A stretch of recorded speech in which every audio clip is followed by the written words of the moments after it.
Alors qu'ils venaient de prendre des photos et s'apprêtaient à partir, une voiture bleue se dressa soudainement devant eux, bloquant leur chemin. Ils avaient pénétré sur une propriété privée sans le savoir. Celui qui les arrêta était le propriétaire, Tony. Carl s'empressa de l'accueillir et expliqua qu'ils étaient venus ici parce qu'un de leurs amis s'était blessé. Après une brève discussion, Tony accepta de les emmener chez lui pour soigner leur ami. Peu de temps après, le groupe arriva devant une vieille maison.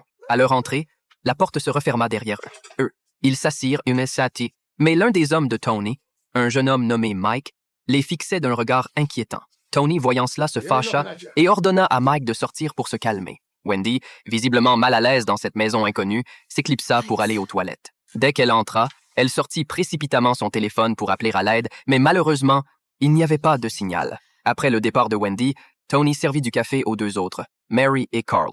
Tous deux n'hésitèrent pas à le boire, et Carl demanda même une autre tasse. C'est à ce moment-là qu'Anna revint. Tony commença à leur poser des questions sur leur travail, et remarqua que Mary tenait un appareil photo. Comme il s'agissait de propriété privée, Tony s'inquiéta que ce qu'ils avaient vu ne lui cause des ennuis s'il était divulgué. Tandis que le groupe tentait d'expliquer leur situation, Mary se sentit soudainement étourdie. Il était clair que Tony avait empoisonné leur café. Quelques instants plus tard, Carl s'évanouit aussi. Carl se réveilla, arrosé d'eau froide, dans une petite cabane. Tony, en fouillant dans l'appareil photo de Carl, y trouva une photo qu'ils avaient prise plus tôt. Sur la photo, il y avait 5 personnes, mais maintenant, il n'en restait que 4. Tony exigea de savoir où était la 5e personne. Carl expliqua que la personne disparue était leur chef de groupe, qui était allé chercher quelque chose dans la voiture. C'était pour cette raison qu'ils s'étaient perdus et avaient accidentellement trouvé la propriété de Tony. En entendant cela, Tony ordonna à Mike de surveiller Carl pendant qu'il partait avec ses hommes chercher le chef de groupe.